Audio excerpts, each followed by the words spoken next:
Buongiorno a tutti e benvenuti all'ippodromo Arcoveggio di Bologna. Mancano una ventina di secondi alla prima corsa e la prima batteria del Memorial Vincenzo Gasparetto. Sono 7 anziani al via, ricordiamo i primi 4 in finale che si terrà alle ore 18:20 come nona e conclusiva corsa del convegno. La macchina inizia a prendere velocità, raccogliendo i concorrenti. all'1 Bip Bip MTT Lorenzo Baldi, 2 Bionda De Gleris Salvo Cintura Junior, 3 Ziguli dei Greppi Vincenzo Piscoglio dell'Annunziata, 4 Valente FB Antonio Di Nardo, 5 Adamo Dipa Mele Ossani, 6 Brooklyn Lux Tommaso Gambini, seconda fila 7 Verdon VF Alessandro Gocciadoro. L'allenamento è completato lungo la curva di sinistra, la favorita in chiusura è il numero 6 di Brooklyn Lux.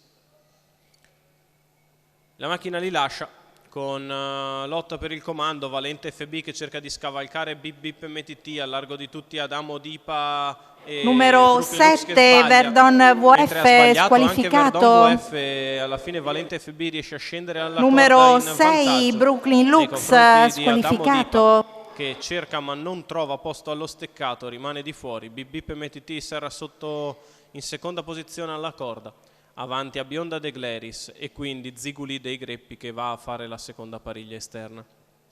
Si va a completare il primo quarto di gara in netto rallentamento in 36 con Valente FB in vantaggio, di fuori Adamo Dipa, ora ritmo molto blando, Bip MTT allo steccato, quindi Ziguli dei Greppi in seconda pariglia, in ultima posizione indecisa sul da farsi Bionda De Gleris, 47,5 addirittura i primi 600 metri di corsa. Valente FB al comando, Adamo Dipa che ovviamente ha interesse ad andare piano all'esterno. Bip Bip MTT e Ziguli dei Greppi compongono la seconda pariglia, avanti a Bionda De Gleris, addirittura 33 per questi 400 metri. Valente Adamo, Bip Bip e Ziguli, poi Bionda De Gleris. Si completa il primo chilometro in 1:19:6.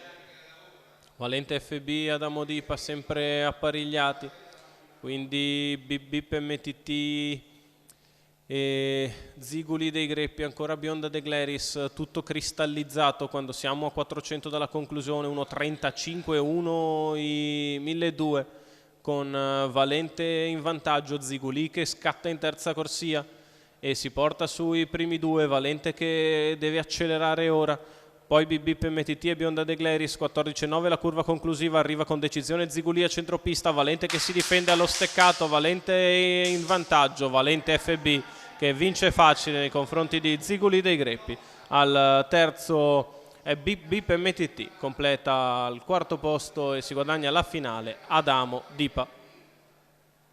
Il successo di Valente FB Antonio Di Nardo Gennaro Casillo per la proprietà della signora Lettmüller, il percorso di testa vincente del figlio di Ganymede che si salva nei pressi del palo da un ottimo Ziguli dei Greppi che fornisce 400 metri interessanti, terzo Bip Bip MTT, quarto Adamo Dipa.